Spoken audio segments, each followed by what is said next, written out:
pagi, Bapak, Ibu, Saudara terkasih.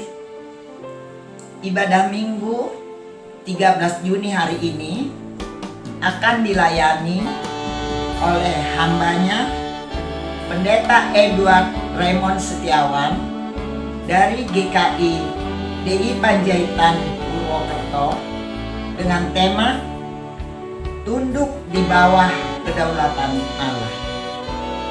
Tujuannya satu, kita sebagai umat memahami bahwa dalam kehidupan ini Tuhanlah yang berdaulat meskipun hidup sedang diperhadapkan dengan penderitaan.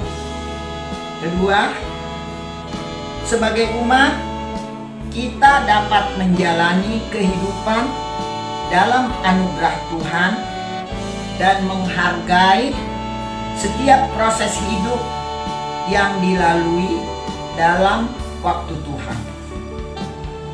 Bapak, Ibu, Saudara terkasih, kehidupan manusia adalah sebuah misteri. Mengapa? Karena tidak ada yang tahu pasti apa yang akan terjadi dalam hidupnya. Bisa saja apa yang sudah kita persiapkan dan rencanakan tiba-tiba pada kenyataannya berbeda.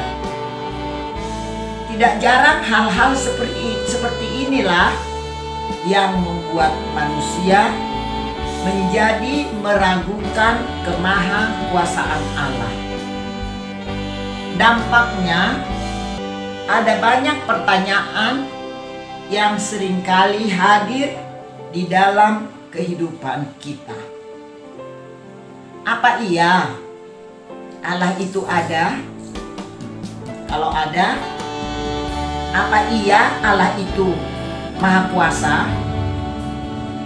Kalau iya, lalu apakah sebenarnya Allah sayang padaku? Oleh sebab itu, tema hari ini mengajak kepada setiap kita untuk melihat dan belajar memahami apa yang Allah sedang kerjakan di dalam kehidupan kita. Apabila Allah mengizinkan semua itu terjadi dalam hidup kita, yakinlah semua itu untuk mendatangkan kebaikan bagi setiap kita yang sungguh-sungguh mengasihinya. Mari Bapak, Ibu, Saudara yang dikasihi Tuhan, kita yang dengan sungguh mengasihinya datang beribadah kepadanya. Dengan berdiri, kita muliakan Tuhan dari Kidung Jemaat 17, bait 1, 5, dan 6. Tuhan Allah hadir.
Pertolongan kita adalah di dalam nama Tuhan yang menjadikan langit dan bumi, yang kasih setianya kekal selama-lamanya.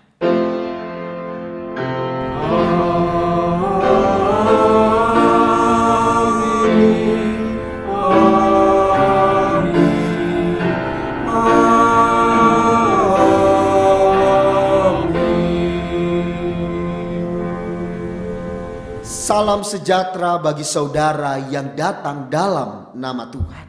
Tuhan beserta. Tunduk di bawah kedaulatan Allah. Inilah tema yang mau bersama-sama kita renungkan di minggu hari ini. Dan saya akan membuka dengan satu nats yang terambil dari 1 Petrus 5 ayatnya yang ke-7. Serahkanlah segala kekhawatiranmu kepadanya, sebab Ia yang memelihara kamu. Saudaraku yang terkasih, dengan tema yang mau kita renungkan bersama-sama di minggu hari ini, kita pun hendak diajak untuk tetap siap menjalani kehidupan tak apapun itu yang harus kita hadapi. Mengapa? Karena kita memiliki Allah yang senantiasa memelihara hidup kita. Karena saat kita tunduk pada kedaulatan Allah, saat itulah kita bisa merasakan penyertaan Tuhan yang luar biasa. Saudaraku, marilah saat ini kita bersama-sama. Kita belajar tunduk di bawah kedaulatan Allah dengan kita belajar mengakui dosa kita di hadapan Tuhan. Marilah kita bersama-sama berdoa. Ya Allah Bapa kami yang bertahta di kerajaan surga, yang menguasai kehidupan kami, anak-anak. Saat ini ya Tuhan, kami hendak mengakui setiap kesalahan-kesalahan yang sudah kami perbuat di hadapan. Ampunilah kami ya Tuhan atas kesalahan-kesalahan kami. Ampunilah kami ketika kami masih sering kali menjalani hidup tidak mau tunduk pada kedaulatan Allah. Masih lebih mengutamakan keinginan kami sendiri. Sehingga yang ada adalah hal kesedihan. Yang ada adalah ketidaksiapan menerima kenyataan. Yang ada bahkan seringkali kami menyalahkan Tuhan atas segala yang terjadi dalam hidup kami. Ampunilah kami ya Tuhan. Kami manusia yang lemah ini. Tolong kuatkan dan ingatkan kami. Agar kami dapat tetap dan mau untuk terus hidup di bawah naungan kasih karunia Tuhan. Terima kasih ya Tuhan atas pengampunan yang Tuhan berikan. Di dalam nama Tuhan Yesus Kristus yang telah mengampuni setiap kami berdoa. Amin. Saudaraku, marilah kita bersama-sama menaikkan pujian dari Kidung Jemaat 25. Ya Allahku di cahaya.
Saudaraku, Sebagai pelayan Yesus Kristus, kami memberitakan bahwa pengampunan dosa telah berlaku dalam nama Bapa, Anak, dan Roh Kudus. Amin. Marilah kita mendengar berita anugerah yang terambil dari Kisah Para Rasul 4 ayatnya yang ke-11 sampai yang ke-12. Yesus adalah batu yang dibuang oleh tukang-tukang bangunan, yaitu kamu sendiri. Namun ia telah menjadi batu penjuru, dan keselamatan tidak ada di dalam siapapun juga selain di dalam Dia. Sebab di bawah kolong langit ini tidak ada nama lain yang diberikan kepada manusia yang olehnya kita dapat diselamatkan. Demikianlah berita anugerah dari Tuhan. Saudaraku, marilah kita memberikan salam damai melalui jarak jauh satu dengan yang lain. Salam damai bagi kita semua. Dan marilah kita bersama-sama mempersiapkan diri kita untuk menyambut akan perenungan akan firman Tuhan. Dan saat ini kita mau bersama-sama menyanyikan sebuah pujian dari NKB 182, Ku Rindu Mengiringmu.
Saudaraku, marilah kita mempersiapkan diri kita bersama-sama untuk membaca dan merenungkan sabda Tuhan. Mari kita bersama-sama berdoa. Ya Tuhan Allah kami yang sungguh baik, pada saat ini ya Bapa, kami mempersiapkan diri kami untuk siap dipenuhi oleh sabda Tuhan.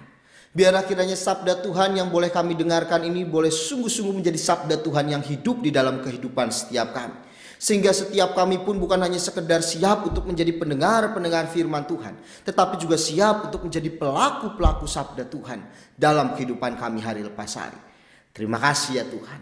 Kami serahkan untuk pembacaan dan perenungan firman ini ke dalam tangan-Mu. Di dalam nama Tuhan Yesus Kristus kami berdoa.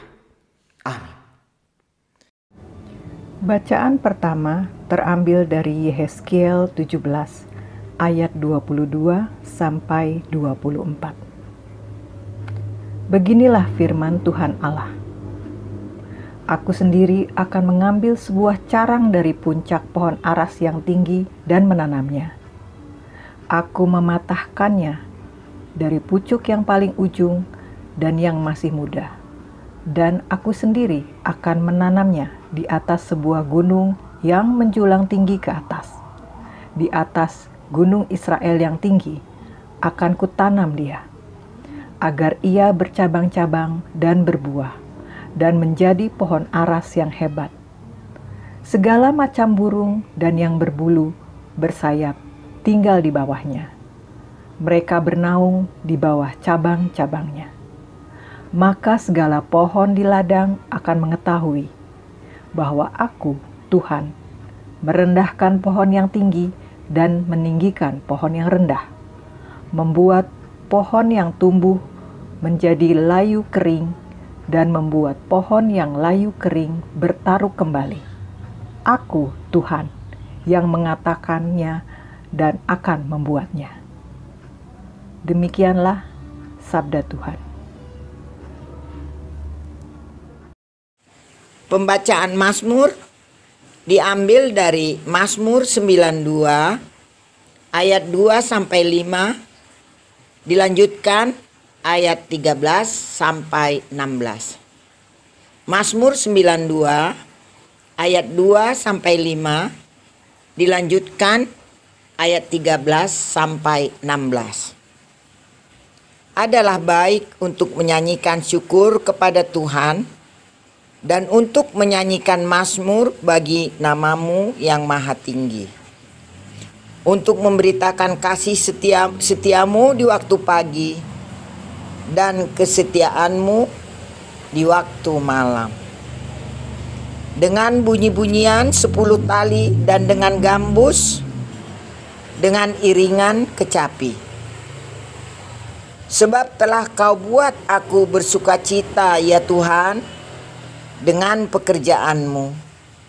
Karena perbuatan tanganmu aku akan bersorak-sorai. Orang benar akan bertunas seperti pohon korma, akan tumbuh subur seperti pohon aras di Libanon. Mereka yang ditanam di bait Tuhan akan bertunas di pelataran Allah kita. Pada masa tua pun mereka masih berbuah, menjadi gemuk dan segar, untuk memberitakan bahwa Tuhan itu benar, bahwa Ia gunung batuku dan tidak ada kecurangan padanya. Bacaan kedua terambil dari 2 Korintus 5 ayat 6 sampai 17. Maka oleh karena itu, hati kami senantiasa tabah, meskipun kami sadar bahwa selama kami mendiami tubuh ini, kami masih jauh dari Tuhan. Sebab hidup kami ini adalah hidup karena percaya, bukan karena melihat. Tetapi hati kami tabah, dan terlebih suka kami beralih dari tubuh ini untuk menetap pada Tuhan. Sebab itu juga kami berusaha, baik kami diam di dalam tubuh ini maupun kami diam di luarnya, supaya kami berkenan kepadanya. Sebab kita semua harus menghadap tahta pengadilan Kristus, supaya setiap orang memperoleh apa yang patut diterimanya, sesuai dengan yang dilakukannya dalam hidupnya ini, baik ataupun jahat. Kami tahu apa artinya takut akan Tuhan. Karena itu kami berusaha meyakinkan orang. Bagi Allah, hati kami nyata dengan terang, dan aku harap hati kami nyata juga demikian bagi pertimbangan kamu. Dengan ini, kami tidak berusaha memuji-muji diri kami sekali lagi kepada kamu. Tetapi, kami mau memberi kesempatan kepada kamu untuk memegahkan kami, supaya kamu dapat menghadapi orang-orang yang bermegah karena hal-hal lahiriah dan bukan batiniah. Sebab jika kami tidak menguasai diri, hal itu adalah dalam pelayanan Allah. Dan jika kami menguasai diri, hal itu adalah untuk kepentingan kamu. Sebab kasih Kristus yang menguasai kami, karena kami telah mengerti bahwa jika satu orang sudah mati untuk semua orang, maka mereka semua sudah mati. Dan Kristus telah mati untuk semua orang, supaya mereka yang hidup tidak lagi hidup untuk dirinya sendiri, tetapi untuk Dia yang telah mati dan telah dibangkitkan untuk mereka. Sebab itu, kami tidak lagi menilai seorang juga pun menurut ukuran manusia. Dan jika kami pernah menilai Kristus menurut ukuran manusia, sekarang kami tidak lagi menilainya demikian. Jadi, siapa yang ada di dalam Kristus, ia adalah ciptaan baru. Yang lama sudah berlalu, sesungguhnya yang baru sudah datang. Demikianlah sabda Tuhan. Saudaraku yang terkasih, kita akan bersama-sama membaca bagian bacaan Injil kita pada minggu hari ini, yang terambil dari Markus pasalnya yang keempat. Injil Markus pasal yang keempat ayatnya yang ke-26 sampai 34. Lalu kata Yesus, "Beginilah hal kerajaan Allah itu, Seumpama orang yang menaburkan benih di tanah. Lalu pada malam hari ia tidur dan pada siang hari ia bangun dan benih itu mengeluarkan tunas dan tunas itu makin tinggi. Bagaimana terjadinya? Tidak diketahui orang itu. Bumi dengan sendirinya mengeluarkan buah. Mula-mula tangkainya, lalu bulirnya, kemudian butir-butir yang penuh isinya dalam bulir itu. Apabila buah itu sudah cukup masak, orang itu segera menyabit sebab musim menuai sudah tiba. Maka katanya lagi, dengan apa hendak kita membandingkan kerajaan Allah itu? Atau dengan perumpamaan manakah kehendaknya? Hendaknya kita menggambarkannya. Hal kerajaan itu seumpama biji sesawi yang ditaburkan di tanah. Memang biji itu yang paling kecil daripada segala jenis benih yang ada di bumi. Tetapi apabila ia ditaburkan, ia tumbuh dan menjadi lebih besar daripada segala sayuran yang lain dan mengeluarkan cabang-cabang yang besar sehingga burung-burung di udara dapat bersarang dalam naungannya.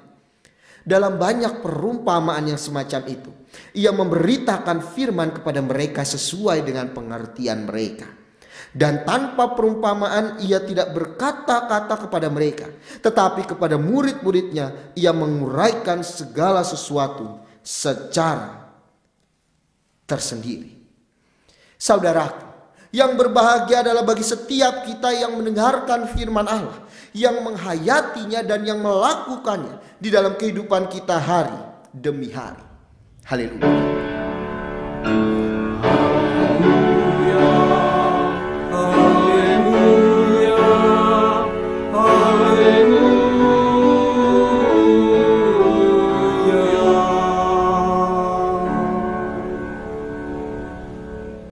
Tunduk di bawah kedaulatan Allah. Saudaraku, pernahkah di dalam kehidupan setiap kita yang kita rasakan tuh yang terjadi di dalam hidup kita adalah sesuatu yang berbeda dari yang sudah kita rencanakan sebelumnya, atau bahkan sangat berbeda dari yang pernah kita rencanakan, yang tidak terpikirkan sama sekali. Saudaraku, saat hal itu terjadi, kira-kira seperti apa kita melihatnya? Ketika ada sesuatu hal yang tidak pernah kita pikirkan, yang jauh dari yang sudah kita rencanakan terjadi di dalam kehidupan kita. Lalu bagaimana cara kita melihatnya? Seperti apa kita melihatnya? Karena cara melihat itulah yang akan menentukan respon kita dalam menghadapinya. Saudaraku, kalau kita melihatnya sebagai sebuah bencana, maka respon kita akan sedih. Sebagai bentuk ketidaksiapan kita dalam menghadapinya. Lalu kalau kita melihatnya sebagai sebuah kutukan, sehingga kita mendapat itu karena kutukan, maka biasanya respon kita akan marah, tidak terima. Marah karena sebagai bentuk ketidakterimaan kita menghadapinya.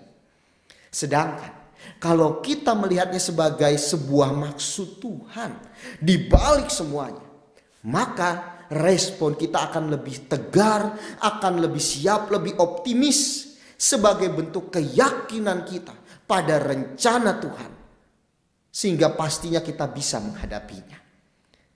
Saudaraku yang terkasih, ada seorang yang bernama Spafford, dan Spafford ini adalah orang sukses. Ia bersama dengan istrinya dan juga kelima anaknya, 4 anak perempuan dan yang terakhir anak laki-laki. Mereka adalah orang yang sukses, keluarga yang sukses luar biasa. Kesuksesan mereka bukan hanya sekedar kesuksesan materi, tetapi juga kesuksesan secara iman. Karena pekerjaan Spafford ini sangat luar biasa, tapi juga penginjilannya juga luar biasa.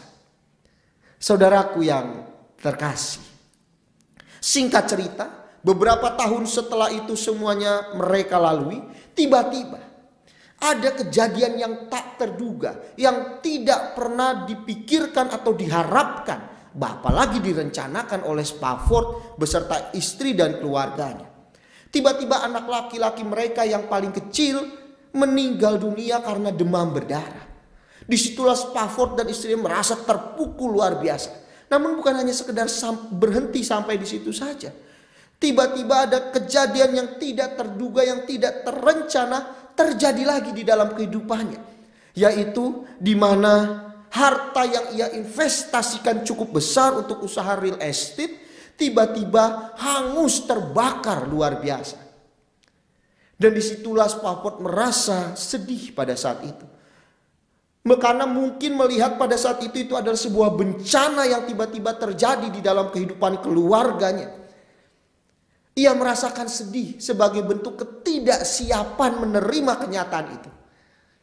Oleh sebab itulah Spafford ingin menghibur dirinya dan menghibur keluarganya, istri dan keempat anaknya.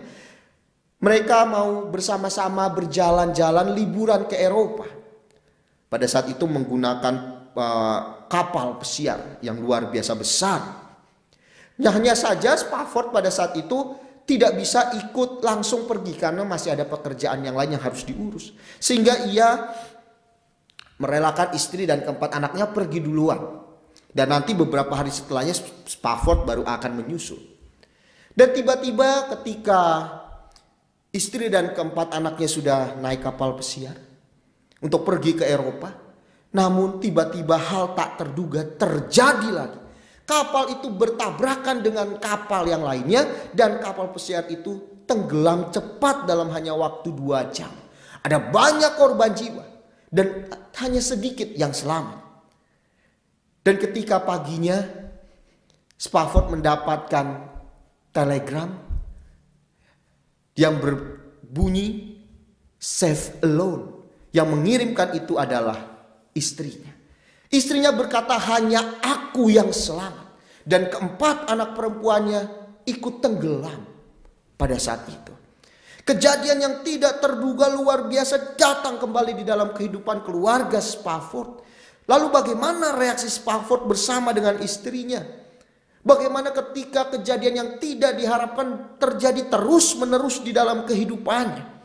Dan kalau apabila kita ada di sisi Spafford, apa yang akan kita lakukan? Apakah kita akan tetap percaya pada kedaulatan Allah?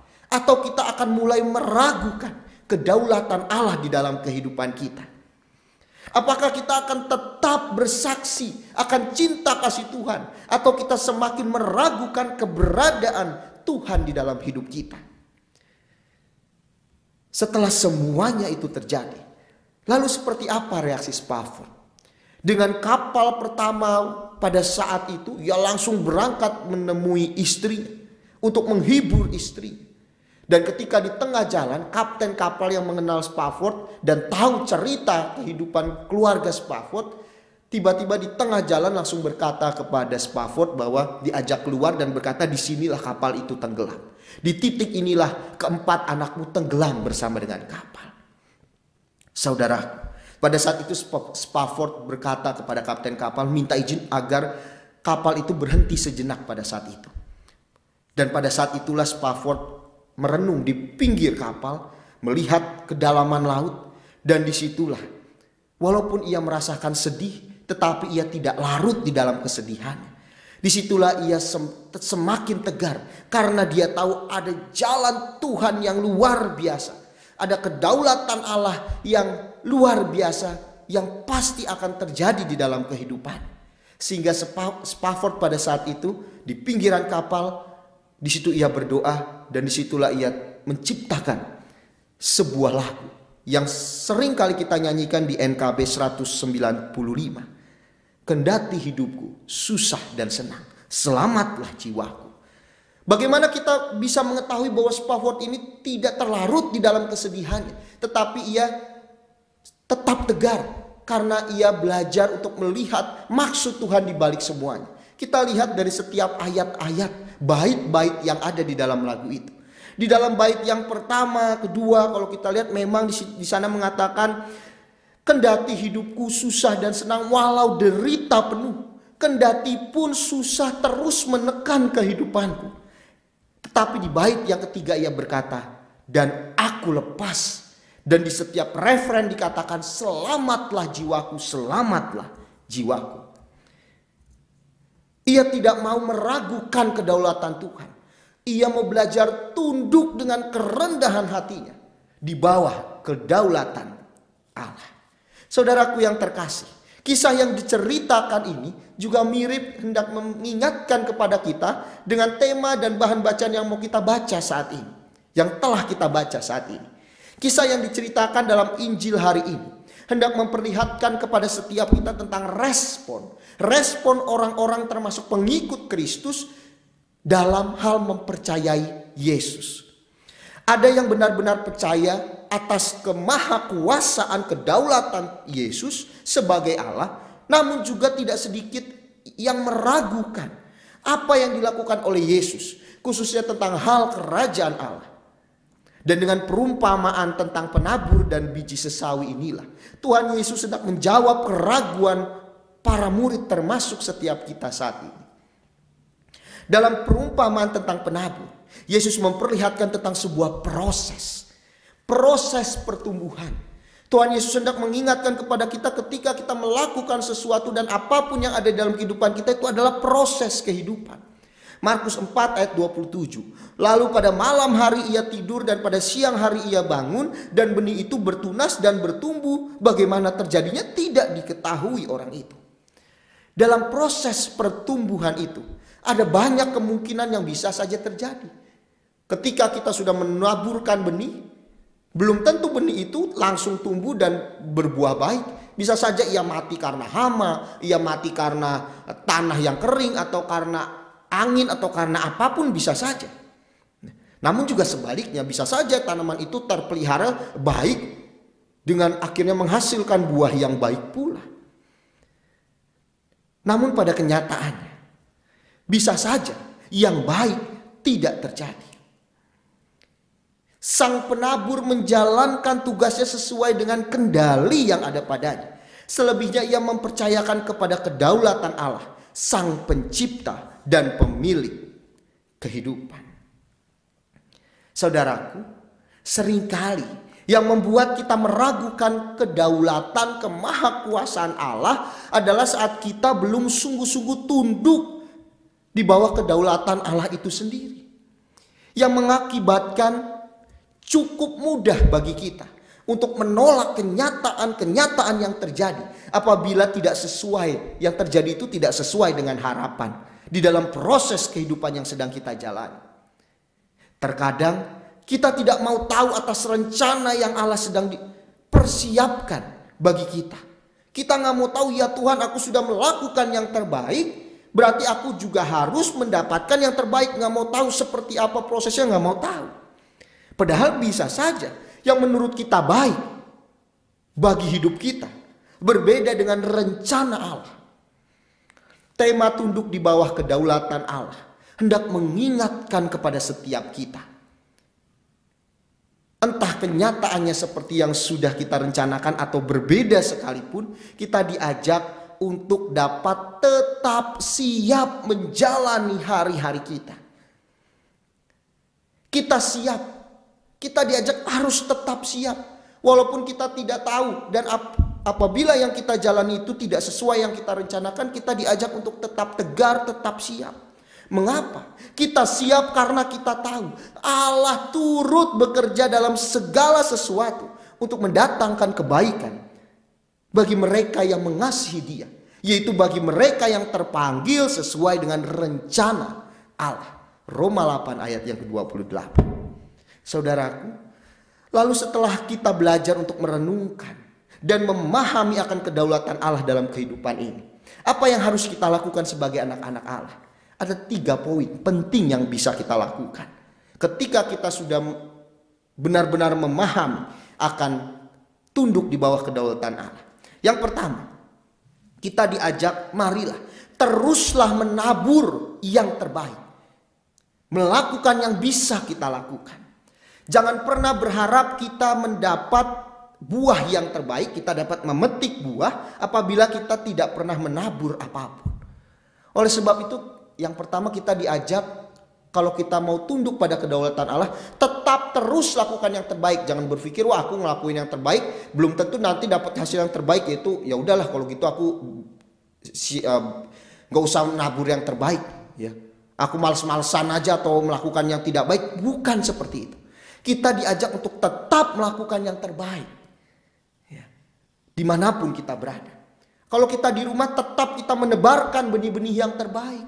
Jangan tebarkan dendam, tetapi tebarkanlah sukacita. Bangun iklim keluarga yang baik.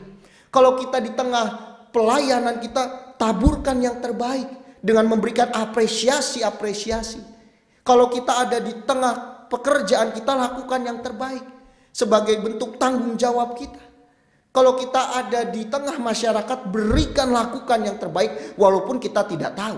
Bisa saja ketika kita sudah memberikan yang terbaik, bisa saja yang kedepannya yang menjadi kenyataan adalah sesuatu yang tidak baik yang terjadi. Tapi itu bukan merupakan suatu hal yang harus kita pikirkan. Yang harus kita lakukan adalah terus menebarkan yang terbaik. Kemudian poin yang kedua, belajarlah untuk memupuk pemahaman. Pemahaman akan hal apa? Kalau kita ini adalah anak-anak Allah. Dan Allah sebagai Bapa pastinya tahu yang terbaik bagi kita yang adalah anak-anaknya. Karena Ia yang menciptakan setiap kita. Oleh sebab itu, kalau kita sudah menabur yang terbaik, selanjutnya kita percayakan kepada kedaulatan Allah yang tahu apa yang terbaik bagi hidup kita. Bisa saja ketika kita menabur yang terbaik dan kalau selalu itu jadinya baik bagi hidup kita, tidak jarang kita bukannya menjadi orang yang bertumbuh menjadi pribadi yang baik, tetapi menjadi tidak baik dengan kesombongan dan lain-lain. Oleh sebab itu Allah tahu apa yang terbaik bagi kita. Yakinlah, tanamkanlah, dan pupuklah pemahaman ini. Kita ini anak-anak Allah. Allah ini Bapa kita dan Ia tahu yang terbaik untuk kita. Kemudian poin yang berikutnya. Bersiaplah untuk memetik dan membagikan buah kehidupan. Yang berupa pengalaman, kesaksian hidup kita, talenta kita, berkat yang kita miliki dan lain-lain. Kalau kita tunduk pada kedaulatan Allah, kita siap memetik dan membagikan buah itu kepada banyak orang. Semoga buah kehidupan yang kita bagikan, entah itu melalui kesaksian hidup kita, entah itu melalui talenta kita atau berkat yang kita miliki, juga dapat menyadarkan banyak orang akan kedaulatan Allah di dalam kehidupan ini. Saudaraku, menyerahkan segala sesuatu dalam kedaulatan Allah akan menolong setiap kita untuk tidak putus asa di saat pertumbuhan yang terjadi itu tidak sesuai dengan harapan kita. Mengapa? Sebab di dalam kedaulatan Allah selalu saja ada maksud baik di balik itu semua. Sedangkan apabila kita melihat hasil pertumbuhan yang luar biasa, kita tidak menjadi sombong atau tinggi hati. Semua itu hanya dapat terjadi dalam kedaulatannya. Tidak ada kendali diri kita sendiri. Saudaraku, setiap kita memandang Tuhan dengan berbagai macam kacamata. Bisa saja kita memandang Tuhan sebagai seorang pengamat, seorang hakim yang mencatat segala kesalahan kita. Bisa juga kita memandang Tuhan terasa jauh seperti seorang raja. Kita hanya tahu Dia melalui gambar-gambar saja, tetapi tidak mengenalnya secara dekat. Ketika kita berjumpa dan mengenal Yesus lebih dalam, di sanalah pandangan kita akan berubah. Hidup kita menjadi seperti sedang mengayuh sepeda. Ketika kita menjalani hidup ini seperti kita sedang mengayuh sepeda. Tetapi sepedanya itu sepeda tandem. Yang ada dua tempat duduknya. Rodanya dua tapi tempat duduknya dua. Ada yang di depan, ada yang di belakang. Gitu ya. Awalnya mungkin kita yang memegang kendali sepeda itu. Kita yang ada di depan. Dan saat kita yang ada di depan, kita memegang kendali dan Tuhan yang ada di belakang, kita bisa memilih jalan yang terlihat enak. Yang menurut kita enak sesuai dengan rencana kita. Namun kenyataannya hal itu akan membawa pada celaka. Atau menjalaninya dengan keadaan yang bosan. Gitu ya, membosankan. Tetapi saat Yesus yang memegang kendali, kita yang di belakang, Tuhan Yesus yang di depan. Ia tahu jalan yang panjang tapi menyenangkan. Ia membawa kita mendaki gunung, juga melewati batu-batu karang yang terjal dengan kecepatan yang menegangkan. Saat seperti itu, kita hanya bisa menggantungkan diri kita sepenuhnya kepada Tuhan Allah Yesus Kristus. Terkadang rasanya seperti sesuatu yang gila. Tetapi Yesus berkata, ayo, kayuh terus pedalnya, kamu pasti bisa. Ada kalanya kita pun merasa takut, khawatir dan bertanya, Tuhan, Engkau mau membawa aku kemana? Apalagi ketika pada kenyataannya tidak seperti yang kita harapkan. Tuhan, Engkau mau membawa hidupku kemana? Mungkin pada saat itu Tuhan Yesus tidak berkata banyak, ia hanya tersenyum. Dan pada saat itulah kita mulai belajar sungguh-sungguh percaya sepenuhnya kepada Tuhan. Kita melupakan kehidupan yang membosankan dan memasuki suatu petualangan baru yang mencenangkan bersama dengan Yesus. Dan ketika kita berkata, aku takut Tuhan, Tuhan Yesus pun menurunkan kecepatannya, mengayuh santai sambil menggenggam tangan kita. Saudaraku, di dalam perjalanan hidup kita tidak jarang tuh Allah juga membawa kita kepada orang-orang yang memberikan kita hadiah, membantu menyembuhkan kita, menerima kita dan memberi kita sukacita. Mereka membekali kita dengan hal-hal yang kita perlukan untuk melanjutkan perjalanan bersama dengan Yesus Kristus. Lalu kita pun kembali mengayuh sepeda kita. Dan di sanalah Tuhan Yesus berkata, berikanlah hadiah-hadiah itu kepada orang-orang yang membutuhkannya. Jika tidak, hadiah-hadiah itu akan menjadi beban bagi kita. Maka kita pun melakukannya. Kita belajar untuk memberi, berbagi kepada orang-orang yang membutuhkan. Pada mulanya seringkali kita tidak ingin mempercayakan hidup kita kepada Tuhan. Kenapa? Karena kita takut. Kita takut Yesus menjadikan hidup kita berantakan. Tetapi Yesus tahu rahasianya. Ia mengayuh sepeda dengan sangat baik. Yesus tahu bagaimana cara menikung di tikungan yang tajam. Yesus tahu bagaimana melompat di batu karang yang tinggi. Yesus tahu bagaimana terbang untuk mempercepat melewati tempat-tempat yang menakutkan. Dan ketika kita tidak tahu lagi apa yang harus kita lakukan, Yesus akan tersenyum dan berkata, mengayuhlah terus, aku bersamamu. Saudaraku, marilah kita belajar untuk tunduk di bawah kedaulatan Allah. Apapun kenyataan hidup yang sedang kita jalani, jangan takut. Percayalah, Tuhan punya maksud di balik semuanya dan kita tidak pernah ditinggalkan sendirian. Dan tetap lakukan yang terbaik di dalam kehidupan kita. Saudaraku, marilah saat ini saya mengajak setiap kita.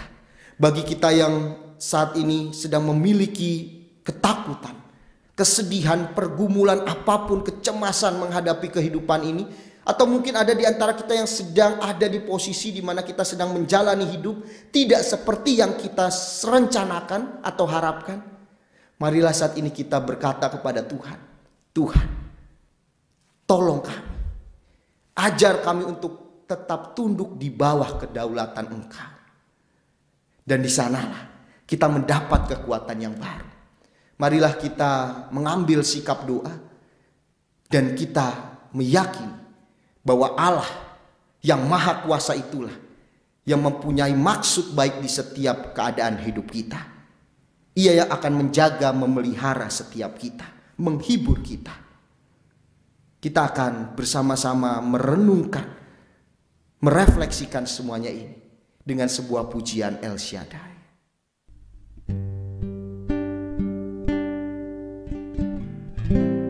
El Shaddai, tak usah ku takut, Allah menjaga.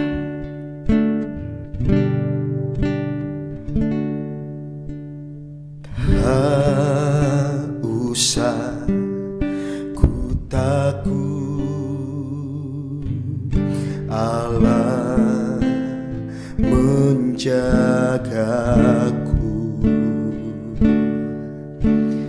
Tak usah ku bimbang, Yesus peliharaku. Tak usah ku susah, Roh Kudus hiburku. Tak usah ku cemas, Dia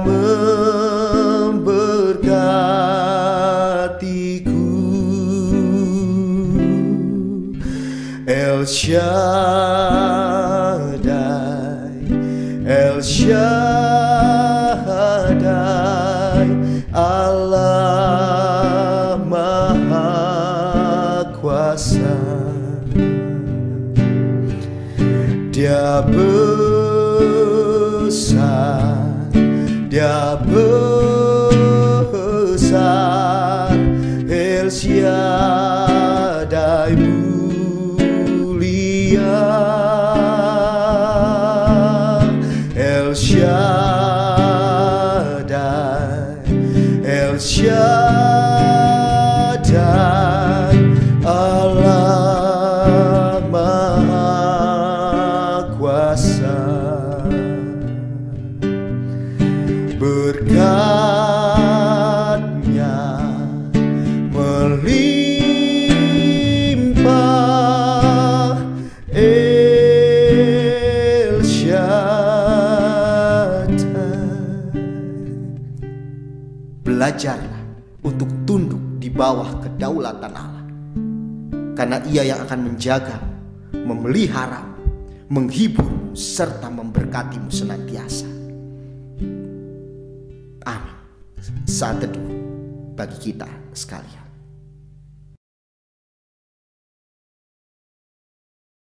Jemaat dimohon berdiri.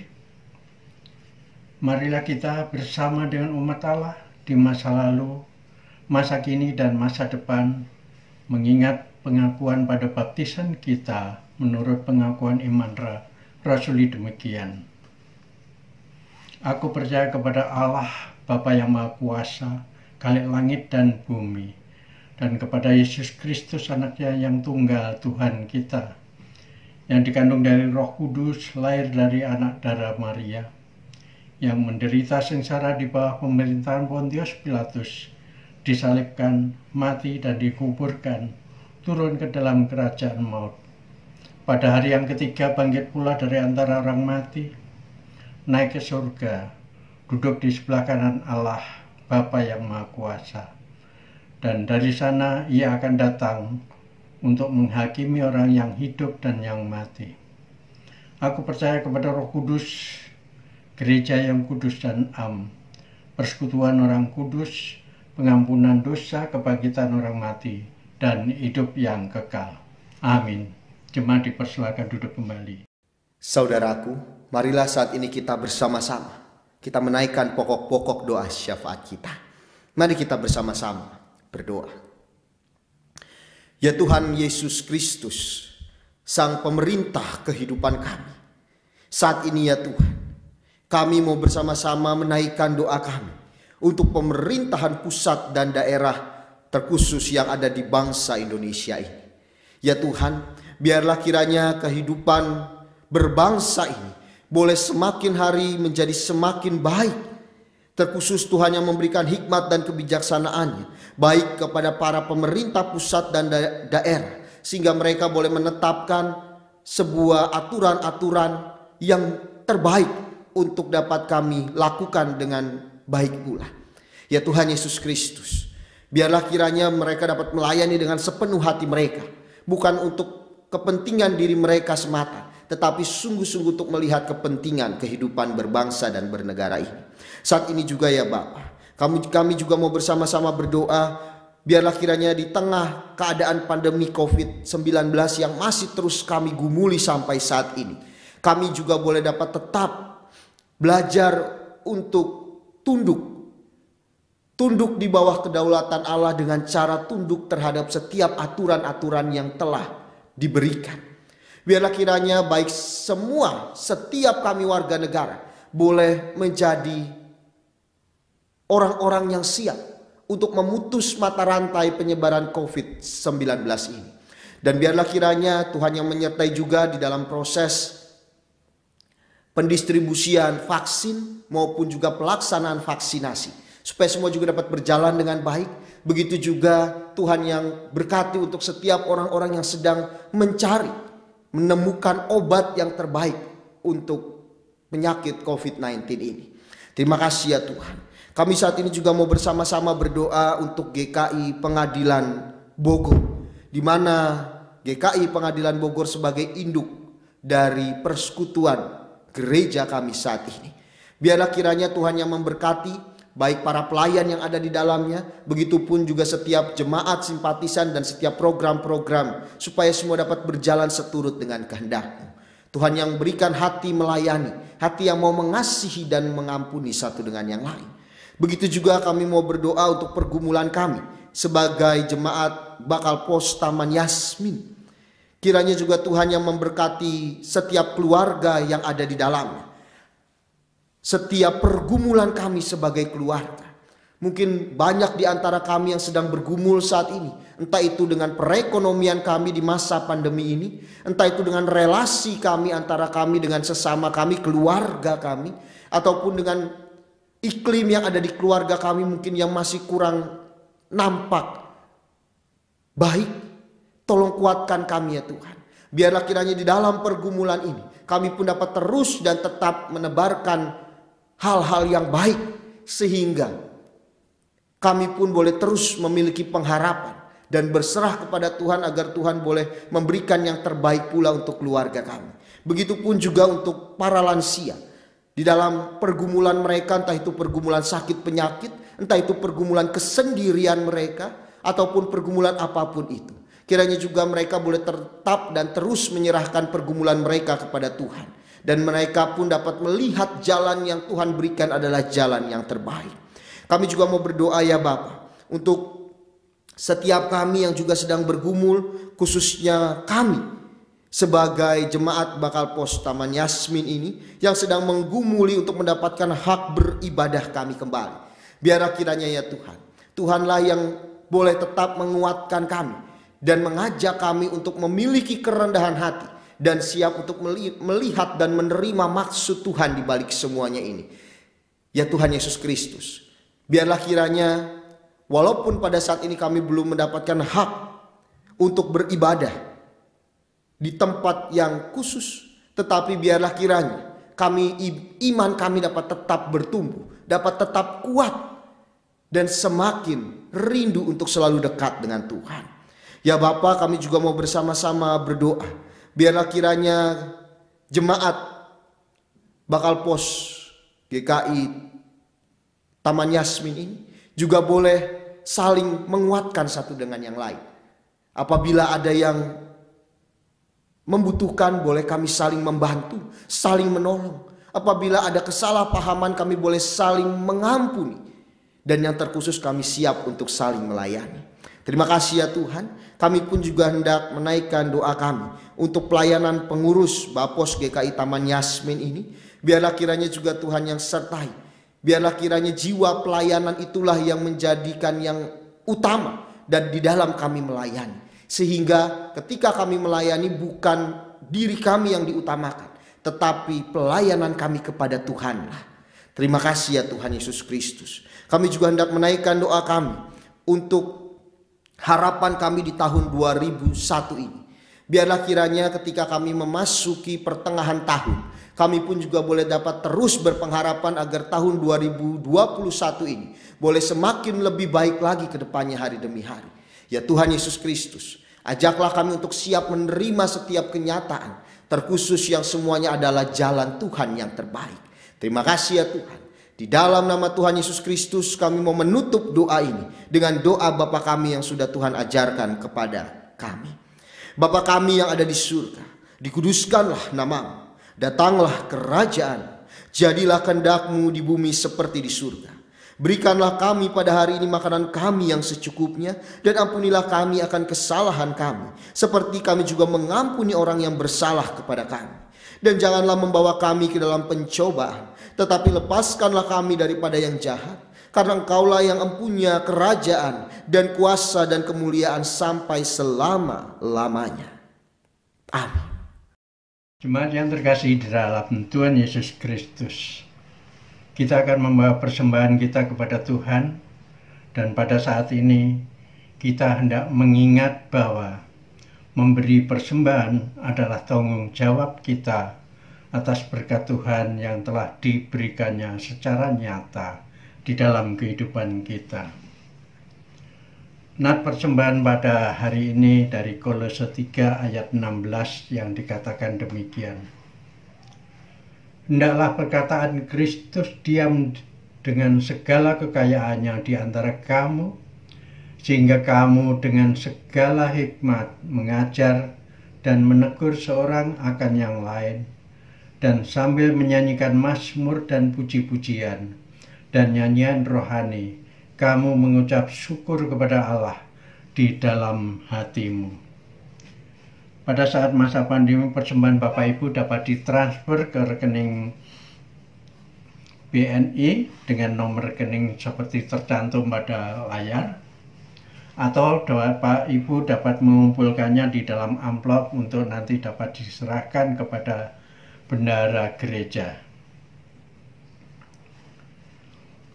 Pada saat kita mempersembahkan persembahan kita memuji Tuhan dari NKB 208 bait pertama sampai kedua, tabur waktu pagi dan seterusnya.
Dimohon berdiri.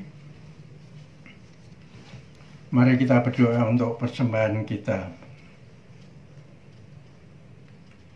Ya Tuhan, Engkau yang Maha Pemurah, yang Maha Pengasih, Engkau yang telah menganugerahkan segala perkara di dalam Yesus Kristus kepada kami. Kami datang membawa persembahan syukur kami, ya Tuhan. Terimalah, kuduskanlah, agar persembahan ini berguna untuk pekerjaan pelayanan, memuliakan nama-Mu. Kami berdoa di dalam nama Tuhan Yesus Kristus.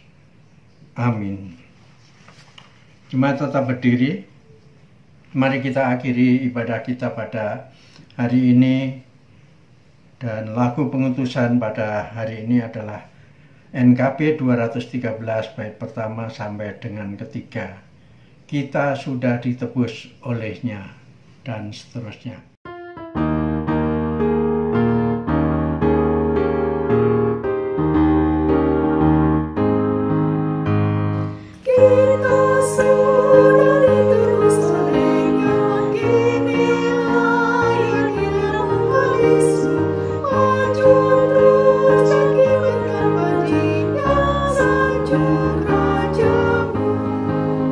Mari bawa padanya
Saudaraku, arahkanlah hatimu kepada Tuhan. Jadilah saksi Kristus. Terpujilah Tuhan. Dan marilah kita bersama-sama menerima berkat Tuhan. Tuhan memberkati dan melindungi engkau. Ia menjagai engkau ketika engkau menghadapi pergumulan. Ia menemani engkau di masa-masa sulitmu. Ia merengkuh engkau di dalam kehangatannya dan memperlengkapi engkau dengan pengharapan yang baru yang daripadanya. Sampai saatnya engkau bertemu kembali. Kiranya persekutuan kasih Allah, Bapa, Anak, dan Roh Kudus senantiasa menyertai engkau kini dan sampai selama-lamanya. Haleluya.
Semua